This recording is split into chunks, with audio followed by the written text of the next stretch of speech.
Habatus Renungan Harian Anak. Selamat pagi adik-adik semua, salam Habatus, hidupku bagi Kristus. Adik-adik, hari ini kembali kita akan sama-sama belajar sebagian dari firman Tuhan, masih dari kitab Yesaya. Tetapi sebelumnya mari kita berdoa terlebih dahulu. Kita memohon pimpinan Tuhan supaya kita boleh mengerti dan melakukan perintah Tuhan dengan taat dan setia. Biarlah Tuhan saja yang memampukan kita. Mari kita berdoa. Allah Bapa, kami yang di dalam surga, kami bersyukur, berterima kasih atas kesempatan pada saat ini. Ya Tuhan, kiranya lewat pembacaan firman Tuhan pagi ini, memampukan kami Tuhan untuk lebih lagi mengasihi Tuhan, untuk kami lebih lagi bertumbuh di dalam takut akan Engkau. Kiranya Tuhan saja yang memimpin dan membimbing setiap kami. Terima kasih ya Tuhan, hanya di dalam nama Tuhan Yesus, kami mengucap syukur dan berdoa. Amin. Adik-adik, hari ini kita membaca dari kitab Yesaya pasal 22 ayat 1 sampai ayat 14. Nah, tetapi saat ini kita akan membaca dari ayat 11 sampai 14. Tetapi nanti kalian di rumah, kalian membaca keseluruhan ayatnya. Yuk kita akan baca bersama-sama. Tempat pengumpulan air kamu buat di antara kedua tembok itu untuk menampung air dari kolam yang lama. Tetapi kamu tidak memandang kepada Dia yang membuatnya, dan tidak melihat kepada Dia yang telah membentuknya sejak dahulu. Pada waktu itu, Tuhan Allah semesta alam menyerukan agar orang menangis dan meratap, menggunduli kepala dan melilitkan kain kabung. Tetapi lihat, yang ada malah kegirangan dan kegembiraan. Orang membantai lembu dan menyembelih domba, makan daging dan minum anggur sambil berseru, "Marilah kita makan dan minum, sebab besok kita mati." Namun, Tuhan semesta alam telah menyatakan dirinya di telingaku, "Sungguh, kesalahanmu ini tidak akan diampuni sampai kamu mati." Firman Tuhan Allah semesta alam. Nah adik-adik, sebelum kita membahas ayat ini, pernahkah di antara kalian mengalami masalah, mengalami suatu kesedihan? Nah, apa yang kalian perbuat? Kepada siapa kalian pergi atau kepada siapa kalian mengadu atau meminta pertolongan saat kalian mengalami kesulitan?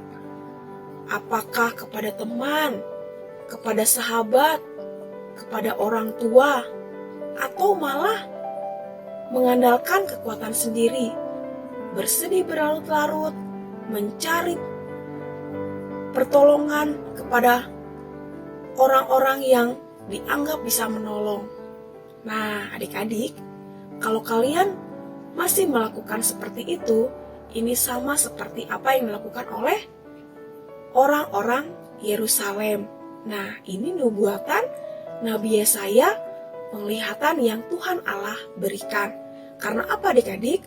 Karena penglihatan akan Yerusalem akan mengalami penderitaan, kehancuran, karena ketika mereka mengalami kesulitan, saat mereka mengalami serangan dari musuh-musuh, mereka malah mengandalkan kekuatan sendiri.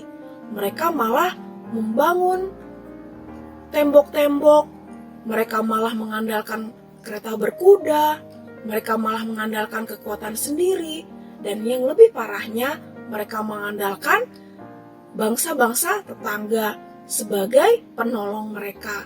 Mereka lupa bahwa penolong sesungguhnya adalah Tuhan Allah. Mereka melupakan dan mereka tidak lagi taat kepada Tuhan Allah. Sehingga yang dikatakan di ayat 14 apa tadi adik-adik? Di ayat yang ke-B, "Sungguh kesalahanmu ini tidak akan diampuni sampai kamu mati." Tuhan Allah murka, Tuhan Allah marah karena mereka sudah tidak lagi taat kepada Tuhan Allah. Nah adik-adik, lewat pelajaran firman Tuhan pagi ini mengajarkan kita bahwa penolong sesungguhnya adalah Tuhan Allah. memang adik-adik tidak salah ketika kita sedang kesulitan, kita mengalami masalah, kita lari kepada mungkin sahabat, saudara, atau bahkan orang tua sendiri. Kita mengadu, meminta pertolongan, itu tidak apa-apa adik-adik. Tetapi yang salah ketika menjadikan mereka yang utama sebagai penolong, atau kita sangat mengharapkan satu-satunya yang dapat membantu kita adalah mereka. Tetapi adik-adik, yang benar adalah ketika kita sedang mengalami masalah, ketika kita sedang mengalami kesulitan, yang pertama dan yang utama adalah kita lari kepada Tuhan. Mari kita memohon pertolongan, kita berdoa kepada Tuhan dan menyerahkan kesulitan kita, kekhawatiran kita kepada Tuhan. Karena hanya Tuhanlah yang satu-satunya dapat menolong sebagai sumber pertolongan kehidupan kita. Amin. Yuk kita berdoa.